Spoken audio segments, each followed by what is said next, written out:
शायर अदीम हाशमी। इधर भी देख कभी अपने घर में बैठे हुए, हम आज भी हैं तेरी रह गुजर में बैठे हुए।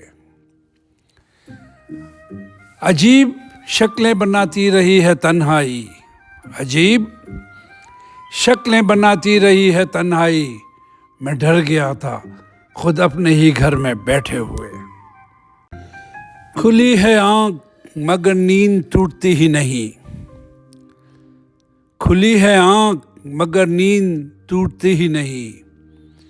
वो ख्वाब थे कहें अभी तक नज़र में बैठे हुए। चमक रहा है तेरा शहर जुगनुओं की तरह, चमक रहा है तेरा शहर जुगनुओं की तरह। कहें सितारे मेरी चश्म तर में बैठे हुए।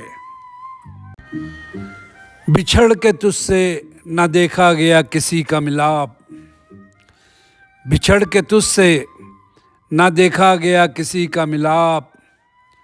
उड़ा दिए हैं परिंदे शजर में बैठे हुए।